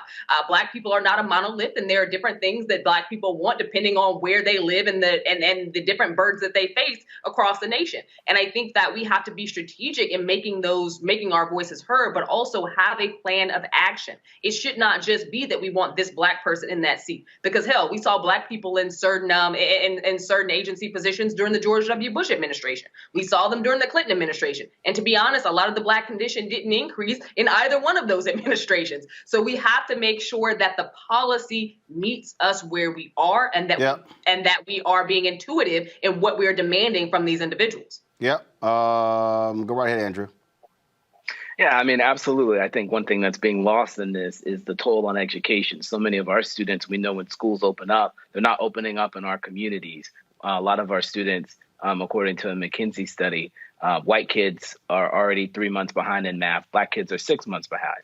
So we're not talking about this lost generation of students that in many cases are having to learn virtually. You know, daycare centers in many cases are still closed, so parents don't have the coverage. Women and other caregivers and parents, fathers are having to make difficult decisions about who's going to stay home with the kids. You know, it's going to have an impact. And, you know, I think what I would like to see with some of these picks is just more of a story and a narrative. So much is on fire in terms of the federal government right now. Like, where are you going to put out the fires first beyond COVID? Folks, talk about, all emphasis, obviously, we talk about what's happening on the federal level. Obviously, we have a new president coming in, folks, but it's also important what's happening in our cities. And in Baltimore, they have a new mayor coming in, dealing with, after the disastrous administration of the previous mayor, who is actually now sitting in federal prison. Brandon Scott became Baltimore City's 52nd mayor during Tuesday's inaugural ceremony. The 36-year-old pledged to tackle Baltimore's gun violence, the rising number of COVID-19 cases, and the city's eviction crisis. He joins us right now. Mayor, how you doing? I'm good, brother. I'm good. Good to see you. It's been a long time. I got to start here. I had somebody who, I saw a tweet, they said, he has got to have the best fro in all of politics in America. Well, I would agree. The fro fade is back. Well, and look, now I know somebody out there watching, they be like, yo, Roland, seriously, you know, you want to open up with the mayor asking about his hair? But here's the piece. I remember when Reverend Jackson was running for president, Dr. Ron Walters said, Jesse, if you cut your hair anymore, you're going to be bald. And the reality is Black politicians have always had to adjust who they are and adjust themselves in terms of hair, in terms of clothes, in terms of all of those things to make themselves more palatable to white business leaders and to white voters as well. And so you being 36 and the hairstyle you have is making a statement unto itself. Yeah, and listen, I do this because, Roland, I heard this my whole life. I used to have braids, and when I was in college, and I heard you got to cut it if you want to be successful, especially if you want to go into politics. You got to cut it. And what I did is I'll do things my way, right? My hair is not who I am. My hair is just a part of me. And I do this for the young people. One of the first things I did the other day after getting sworn in was talk to some students. And I had a young man ask me, will I ever cut my hair? And I said, if I want to, but never let anyone tell you have to do something with your hair, because you can wear your Black natural hair anywhere you want. I've gotten to this point, Roland, without giving in to myself and who I am. This was the same thing when we talked before, when I wore a Colin Kaepernick jersey on the council floor. People thought I had lost my mind. I said, no, I am very sane in my mind. I am going to be me. I am proud of who I am. I am proud of my heritage, and you will respect me for who I am and my capabilities, and not judge me on something so trivial like hair. When we talk about the issues Baltimore is facing, you're dealing with housing, you're dealing with crime, but I dare say the most important thing you got to deal with is trust. To have a mayor go to prison for reaping hundreds of thousands of dollars in books that were never published, and then you had another previous mayor, not the one before her, but another previous mayor who had to resign for the misuse of gift cards as well. I mean, so you got people there, you got people in the city who are saying, "Man, can we trust leaders not to be corrupt? Can we have them looking out for the interests of the citizens and not their own pocketbook?" Yeah, and I think I know coming into this that this is going to be something that I have to focus on, rebuilding trust. But let me also be very clear, Roland. That's why the citizens of Baltimore elected me. They elected me because they've seen me grow up before their eyes. They know that I grew up in a neighborhood in Baltimore in Park Heights with a world descends on it for a Preakness horse race. And every other day of the year, I wasn't even seen as human by my own city government, where I saw my first shooting before my 10th birthday. They know that they've seen me grow up and be a council person, be the council president, lead the largest anti-violence movement on the ground here in Baltimore, called 300 Men March, but also they've seen me be the person challenging the status quo, leading the council as we close those healthy Holly loopholes, being the person that passed Baltimore's open data law, being someone that's always transparent, and being that person that they see at the community, that they see coaching their kids basketball and youth football games, that they know does not care about money. They know that the business interests that have been influencing some of those mayors in the past and the things that happen with Mayor Pugh, they don't like me because I will always do what's right, even when it's not right, popular for me or popular for in the citizens. What's right for Baltimore is what I will do. Just like yesterday when I announced those new restrictions. Wednesday when I announced those new restrictions. It's because I am about making Baltimore better. I could care less about how people think about what am I doing for myself. It's not about me. It's about the city that gave me the opportunity and my family the opportunity moving from the rural South as a first generation Baltimorean to build Baltimore better for the generations to come, especially for Black Baltimoreans. You had Donald Trump eviscerating Baltimore, trashing then Congressman Elijah Cummings, and of course Cummings took that personally. You had this Republican woman who ran against Kweisi Mfume, again saying the same thing, saying it's corrupt and the trash in the city. And that's one of the things that, as somebody whose parents were community activists literally, in our neighborhood, who started with cleaning up streets and tearing down empty houses and overgrown lots and cleaning up trash. All of that goes to how a city looks. And so, what is your initial plan? Obviously you got big plans you want to have, but you're also looking at something along those lines, saying, hey, let's deal with how we look, and focus on a citywide cleanup plan, and focusing on how do we take these abandoned buildings and these empty homes and turn it into affordable housing. What exactly are your your plans for the first 6 months, first year? Well, listen, Roland, I want everyone to hear me very clear. I am coming into a city government that is completely broken. We're talking about this is 2020, almost 2021, and our city government is still operating like it's 1999. We're behind. We have to build systems. What I am talking about this term, for the long term, Roland, is about foundational work. We have to build the foundation for how we can be the best version of ourselves. You don't go from being 0-16 to winning the Super Bowl the next year. But this is how you attack that from both a long term and a short term point of view. Before we had this recent surge in COVID, again, leading by example, I myself have been leading a group of volunteers every weekend, going into the most dirtiest neighborhoods where the dumpings happen, where the mistrash is happening, to do it and clean it up myself in partnership with our Department of Public Works. We're going to continue to do those kind of things when it is safe for us to do them. We will also be doing the basic things of restarting the recycling collection that was ended here in the city of Baltimore, making sure that we're modernizing our trash collection, going towards zero waste, because in a major city like Baltimore, it's unacceptable that in 2020, we don't have GPS route makers for our solid waste workers. We have to put those things in place so that we can do those simple things for the citizens. When you talk about affordable housing and our vacants, it's about making sure that we are getting those properties out of the hands of these slum lords and folks who have held on to them for decades and decades, getting them into the hands of either the city or people who want to build, renovate them, knock them down, build new affordable housing, expanding on the work that we've done with this new plan. We actually, when I was on the council, we passed a $20 million increase to our affordable housing trust fund. Now we're at the implementation stage, and what we will do in Baltimore, the birthplace of inequity legislation, is lead by enforcing my equity law that I passed and making sure that we're doing those investments in the neighborhoods that have been left behind on purpose. Doing that intentionally, building them up from a housing standpoint, from a health standpoint, making sure the city is spending its money there so that we can see how we're going to bring those neighborhoods back. Question from my panelists who are with us, Amisha and Lauren Victoria Burke. I'll start with Amisha Cross first. Amisha, your question for the mayor of Baltimore. Absolutely. First off, congratulations. I think that the issue of trust is one that is very paramount.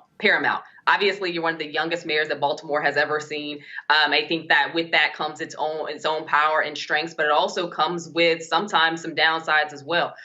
In terms of the anticipation of building up the economy, making sure that, post COVID-19, there are people who have faith in the healthcare system in Baltimore and all of the issues with the education system. What are some of your top priorities, and how do you plan on actually making sure that you're not someone who has all the protesters out in the street in the next few months as well, because there's a lot that needs to happen in Baltimore and the stakes are really high. Yeah, thank you for that question, Amisha. And I think it's funny. I was laughing because I know Roland saw some of my competitors during the general election, and they were pointing out the fact that I was actually out with the protesters. And I think that's the critical thing. When I've been a part of that, I was an activist here. I led protests in Baltimore City. I actually led a march from Baltimore to D.C. where we walked and did a protest, right? So having those relationships where people can trust us. If you look at my transition committee, it is the most diverse that people have ever seen, because I'm putting activists in the room with business leaders and forcing them to work out those issues. But when you think about education, for example, in Baltimore, we're talking about Maryland, the wealthiest state and the wealthiest country in the history of the world, and our state has never fully funded our schools. For example, here in Baltimore alone, we know, according to the states, they owe us $300 million a year. We have the biggest policy decision in our state facing us when our General Assembly comes back, and that's overriding our governor's short-sighted veto of the blueprint for Maryland's future that will put hundreds of millions of dollars into our school system and billions of dollars into school system across Maryland. Being there to help make sure that is overridden is one of the top priorities for us, because we cannot properly educate our young people for the 21st century if we are not fully funding our schools. When you think about the business community, and this is what I've tasked my folks of understanding of how we want to operate. Our city has been a city that is only focused on trying to get the big fish, the next shiny business that's going to come in and save us. When we know in our heart of hearts, and if you look at economic data from across the world and across the country, where you get your job and economic growth is supporting the small and medium-sized businesses that you have here and in Baltimore. That specifically has to mean you have to do that for Black businesses that have been left behind. I know that personally, as my family runs one here in the city and for generations have not had the opportunities that their counterparts have. We will start to make those investments so that we know that people who own and operate these businesses are hiring people from our community, providing opportunities for those re-entering in our community, and making sure that we're synchronizing with our education system in an equitable way to move forward. Lauren Victoria Burke. I wonder, Mayor Scott, honored to talk to you. When I go to major cities, I'm from New York, and I spend a little bit of time in Richmond, Virginia, a little bit of time in Brooklyn, and I go through Baltimore frequently for this and that. I just wonder what your plan is or what your thoughts are. How do these cities, particularly a city like Baltimore, how do you turn around neighborhoods that are kind of, have the abandoned properties, abandoned storefronts? It almost feels like it's so entrenched in so many of these cities. And what's your view of what can turn that around? Is it private-public partnership? Is it an investment from the government? What are your thoughts on that? I think it's a mixture of all of the above, right? We have a program here of Vacants to Value that has been successful, but like many things, it has not been updated and changed since its inception in 2010, and now we're in 2020. When you think about Baltimore, you think about it as a city of 600,000 people or a little less, right? But we have housing stock for 1 million. We have so many of those vacant properties, many of it which are never going to be habitable again. It's a mixture. We have to, again, and this is where the partnership comes in, because when you have blocks of houses, if there's 10 houses on one block and 5 of them are owned by the same person, and we're trying to go through our court system at the state to get them in receivership, we shouldn't have to go 5 different times. We should be able to do that all at once so that we can get that in the hands of someone. We have had partnership with our state through Project Core and other things to get demolition money. We need more of that. As we go into a new federal administration, we're going to be talking with our federal delegation, Senator Card and Senator Van Hollen, to make sure that they understand we need the federal government, HUD, and other folks to be a part of that, because this is about not just building a new Baltimore as they've been trying to do and build it for people that are not here and definitely do not look like us,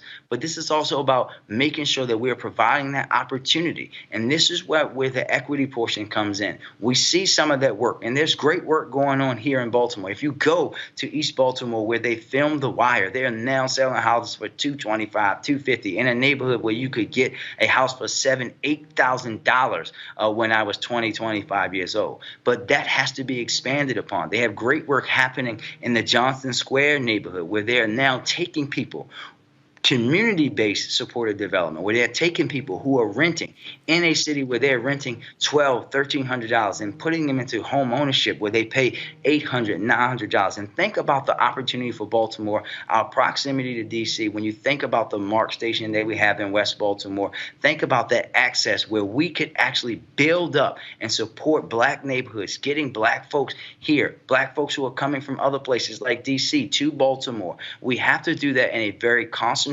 way, but it's going to take partnership, city, state, federal, and private folks to be a part of that. Some of that work is beginning, but you need a mayor that really wants to invest in it and not let folks dictate that only investment can happen in areas around the water or only happen in white neighborhoods. It can and will happen in our neighborhoods as well.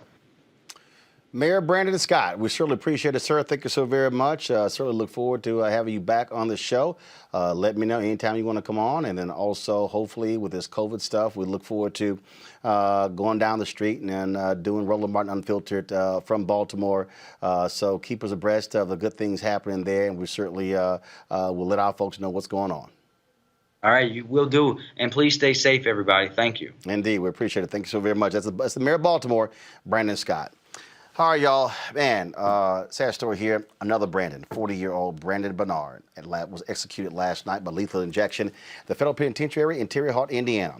Bernard was pronounced dead at 9:27 p.m. He was the youngest person in the United States to receive a death sentence in nearly 70 years after he was convicted for his involvement in the murder of a couple in Central Texas. Despite several valiant attempts to stay the execution, Bernard became the 9th person to die on death row since Donald Trump restarted capital punishment in July. 17 years had passed before that took place. 17 years. But Trump wants to kill as many people as possible before he leaves. There are 5 more inmates scheduled to be executed before inauguration.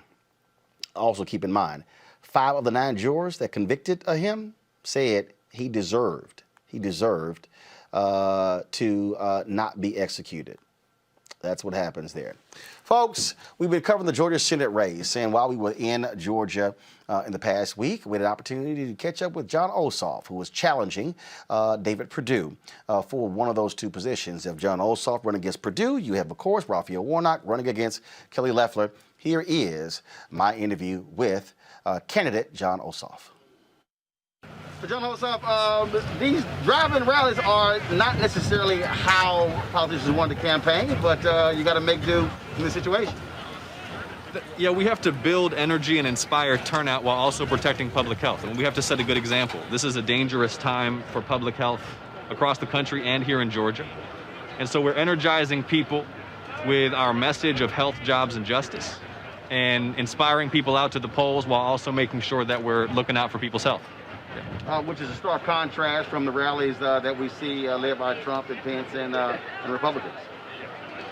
They're crowding people into enclosed spaces without masks. They're showing no regard for public health, just as they haven't all year. It's like this macho thing, almost. You know, that wearing a mask, keeping distance, following CDC guidelines has become this sort of cultural flashpoint. And this is why we need new leaders in this country who will unite the people to do basic things like follow public health advice. And just yesterday, Georgia hit a record number of COVID cases.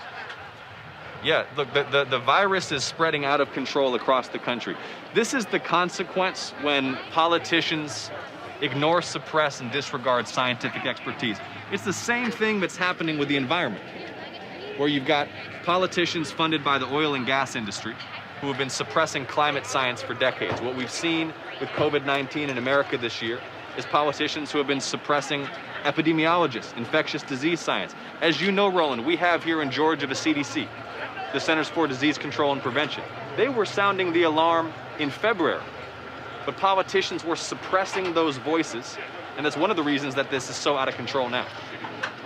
When it comes to issues of policy, obviously voter suppression is a huge issue, healthcare is a huge issue as well. But one of the things that we've been focused on is also economics, and that is, what Maynard Jackson was able to do, Andrew Young, and all subsequent black mayors of Atlanta really created this economic engine for African Americans. In '73, black people were getting 0.0012% of all city contracts in Atlanta. And you have Kelly Leffler, who's now running ads featuring a Republican black businesswoman. Yet I actually went on her website trying to find out exactly what is her plan for black and minority-owned businesses, and I've actually yet to see it. For you, what is that plan? Because that is going to be a critical issue. We're talking about shrinking the wealth gap in this country as we move forward to 2043 when America becomes a nation of majority people of color. We need to be about building generational wealth in the black community and in black families.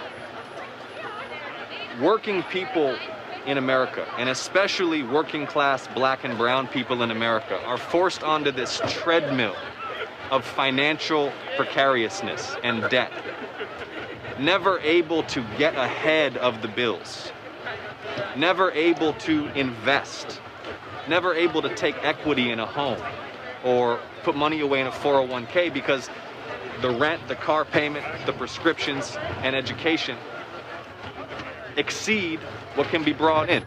This is why we need to create the opportunities for people to make a living wage, raise the minimum wage to $15 an hour, and ensure that when we make this investment in economic recovery, which we must right now, infrastructure and jobs program, that every community can participate equitably in it. I'll send you a photo of me campaigning for Maynard Jackson when I was about 4 years old. And you're absolutely right that what Maynard Jackson did is he said, okay, we have a majority black city, but the black community is not participating in this incredible engine of economic growth. He made sure that black folks in Georgia could participate in the city of Atlanta's growth and in the wealth that it created. And that is the challenge that we have as a nation, because centuries after the establishment of chattel slavery here, and decades after the end of segregation and Jim Crow, we still have a huge gap in economic power, access to capital, and access to the ability to create and sustain wealth over generations. It's also having to connect with the people. I looked at the analysis of Metro Atlanta. 100,000 people voted for Joe Biden against Donald Trump, but they skipped your race against David Perdue. How are you specifically connecting with African Americans to get them to understand who you are, what you're about, so they are voting for you and not repeat what happened on November 3rd? Well, let me say first of all that what we saw on November 3rd was record-shattering black turnout in Georgia. And there was a little bit of drop-off from the top of the ballot, but it was still more votes cast than have ever been cast for any Georgia Democrat in history. So we had record-shattering turnout. We have to exceed it. And when I worked for Congressman Lewis, he taught me to believe in the power of the people to fight for justice. And the movement that we're building in Georgia right now, because it is a movement, led by a black pastor who holds the same pulpit Dr. King did, Stacey Abrams, Lucy McBath, a young Jewish journalist, son of an immigrant, is a movement for health and jobs and justice for the people. That means affordable health care for every family. That means investment in economic recovery that Georgia's black community can meaningfully participate in. And that means criminal justice reform through a new Civil Rights Act to make equal justice under the law real in this country. And I believe that that's a message with which we can build a multiracial coalition, and we can turn on its head and end the old Republican Southern strategy. When they lengthen my nose in their ads, when they run these racist ads they're running against the Reverend, they're running a playbook they've run here since the early 1970s to divide people along racial lines. We're creating solidarity across racial lines by making sure that everybody understands that health and jobs and justice are for everybody and must be for everybody. This is a unique situation, first of all, that we signed for both sides, Warnock, both sides. Typically, when folks are running, they're running their own campaign. Y'all really are having to run a dual campaign because obviously Democrats need to win both seats in order to be able to control the United States Senate. And so that's a lot different than what we normally see in campaigns. Thank y'all for being patient. It is, but it's even more exciting, even more energizing, even more electrifying than any head-to-head race could be. Because this race is not about David Perdue and Kelly Loeffler. Even Republicans don't like David Perdue and Kelly Loeffler. Everybody knows that they've been using their offices to enrich themselves and lying about it. This race is about our limitless potential as a people and how Georgia represents that hope. That if we're gonna make this country what this country can become, we have to win these 2 Senate races. If Joe and Kamala are gonna be able to get things done, we have to win these 2 Senate races. If we are gonna have health and jobs and justice for the people, and that's not just a slogan, that means health. That means health care as a human right. That means jobs for all people that pay a living wage. That means true criminal justice reform. If we're going to pass that legislative agenda, we have to win these 2 Senate races. I had the owner of Slutty Vegan on my show Pinky. this week. Had Pinky on, and she said it was an insult for the Perdue campaign to attack you coming by her restaurant. You were there to support Small Business Saturday, and she said, "Look, here we are." She said, "You know, we are a business. We employ people." And she said that ticked off a lot of black folks in Atlanta who are hugely supportive of the restaurant. And then for him to say, "Georgia, take a pick," as if it was between beef or plant-based, but that really also was an attack on a black-owned business. David Perdue doesn't care about black people. David Perdue attacking a black-owned business like that to score some kind of cheap political points. David Perdue will never utter the words Black Lives Matter. David Perdue is funded by the private prison industry. If it were 1964 and 1965 and David Perdue were in the Senate, he would be filibustering the Civil Rights Act and the Voting Rights Act. David Perdue's got to go. Last question. There's somebody out there, and we talked about this when Joe Biden was here. They don't know what they want to do. They don't know if they want to be able to vote. They're not quite sure. They say, "Well, I don't really know him. I'm not quite sure." You look at that camera right there. Make the case to that voter, that young voter, that older voter, that African-American voter, that white voter, that Republican voter, why they should cast that ballot for you come January 5th. Sure. Well, look, December 14th is the first day of early voting. And this isn't about Democrats versus Republicans. We got 2 incumbent senators in Georgia who have been using their offices to enrich themselves while they hold up economic relief for ordinary people. If we're going to pass direct financial relief for families and businesses, if we're going to empower health experts to contain the spread of this virus, if we're going to invest in infrastructure and jobs and pass a new Civil Rights Act, we got to get out and vote and win these 2 Senate races. And this is not about partisan politics. It's about human rights. It's about health, it's about jobs, it's about justice. I appreciate you having me. John Ossoff, all right. Appreciate it. Thanks so Thank much. You. All right, take care. Thanks so much. Thanks a lot. Care. All right, take care. Thank you.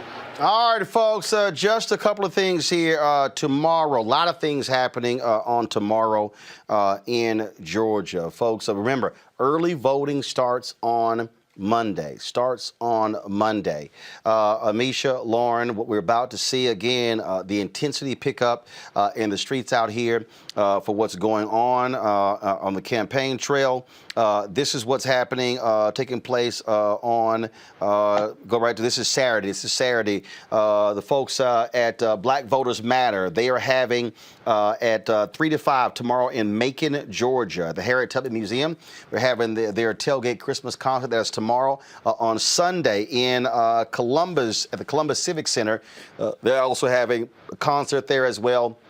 Early vote tailgate at the Columbus Civic Center. That's taking place from 1 to 3 p.m.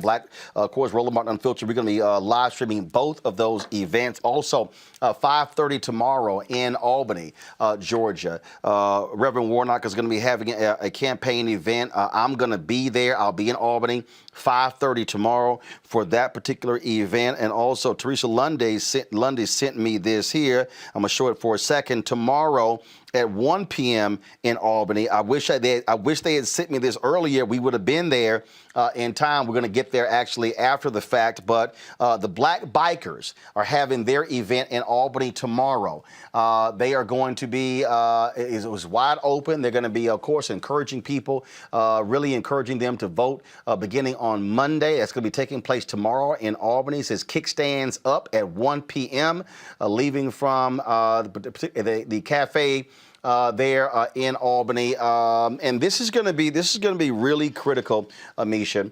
Getting those rural places in Georgia. Yesterday we had hit strategies as well as higher heights in their survey. Black rural women. Black women are hyper-focused on voting in Georgia, but black rural women, not as much. And so the campaigns, they really are going to have to go after these rural voters because that could very well, 5, 10, 20,000 votes could very well be the difference between Ossoff and Warnock beating Loeffler and Perdue in Georgia.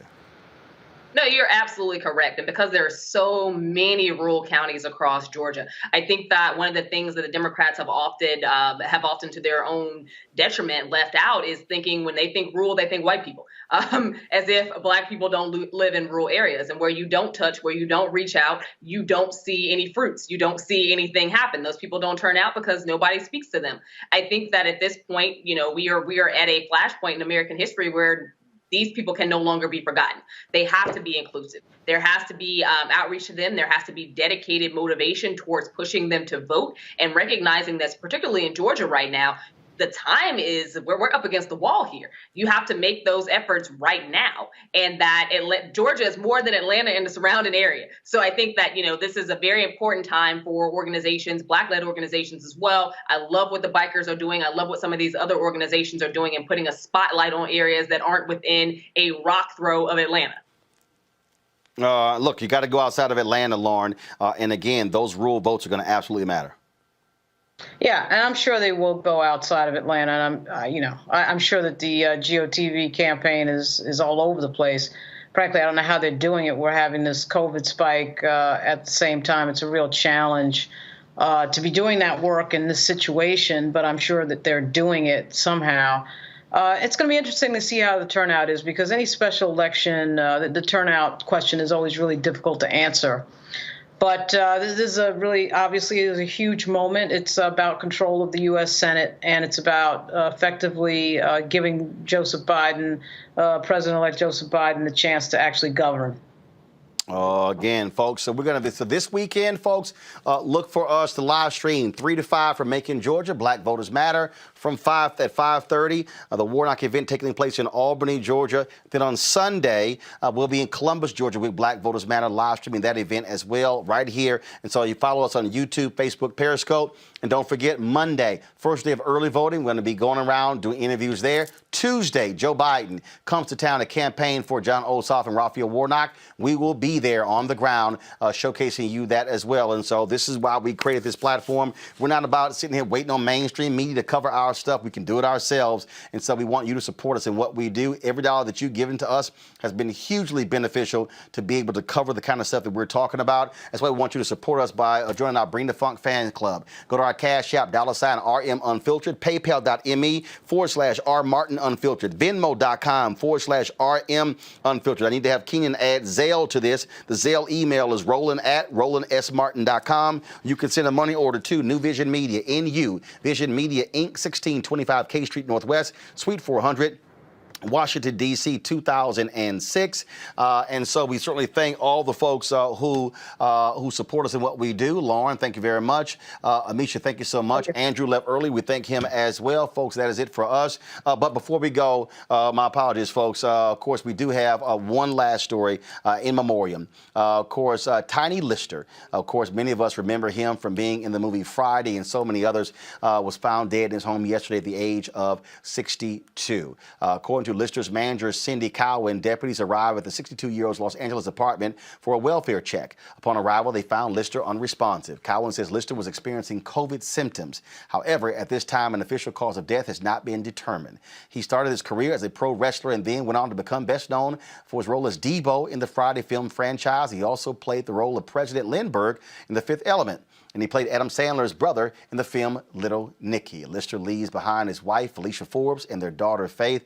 I had an opportunity to meet Tiny on so many different occasions. He was a great brother. You see the Debo character. He always used that one to scare folks, especially little kids. But he really, really was a gentle giant.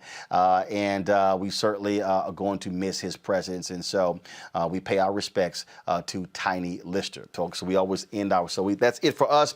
We always end our show on Friday showing members of our Brina Funk fan club. And so we're going to close it out doing that way as well. I will see you tomorrow from Georgia. And then, of course, tomorrow, Sunday. And then Roland Martin Unfiltered on Monday, where we keep it real, keep it unapologetic, keep it unfiltered, because we keep it black. Holla!